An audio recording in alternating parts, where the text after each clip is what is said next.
Hello மக்களே, இன்றைக்கி வியட்நாமில் இருக்க மை சன் சாங்சுரி கோவிலோட ஹிஸ்ட்ரிஸ் தான் பார்க்க போகிறோம். இந்த கோவில் 4 முதல் 14ஆம் நூற்றாண்டுக்கு இடைப்பட்ட காலத்தில் சம்பா கிங்டம் அப்படிங்கிற ஒரு அமைப்பினால் கட்டப்பட்ட பழமையான இந்து கோவில். இந்த கோவில் சிவபெருமானுக்காக உருவாக்கப்பட்ட இந்த இடம் யுனெஸ்கோ அமைப்பினால் உலக பாரம்பரிய சின்னமாக அறிவிக்கப்பட்டிருக்கு. கிபி 4 முதல் 14ஆம் நூற்றாண்டு வரை சாம்ப் சாம்ராஜ்ய மன்னர்களால் கட்டப்பட்டிருக்கு. இங்குள்ள கோயில்கள் முக்கியமாக சிவபெருமானுக்கு தான் அர்ப்பணிக்கப்பட்டிருக்கு. இந்த கோவில் சாம்ப் மக்களோட மத மற்றும் அரசியல் தலைநகரமாக செயல்பட்டிருக்கு.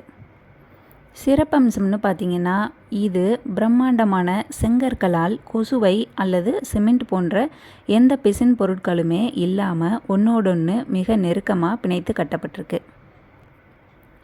ஆனால் வியட்நாம் போரின் போது பல கட்டிடங்கள் சேதமடைஞ்சிருக்கு.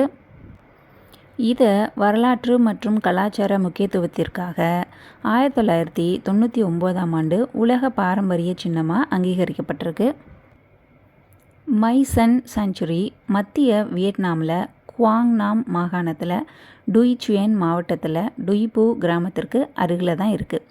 2 மலைத்தொடர்களால் சூழப்பட்டு 2 கிலோமீட்டர் அகலமுள்ள ஒரு பள்ளத்தாக்கில் தான் இந்த கோவில் அமைஞ்சிருக்கு.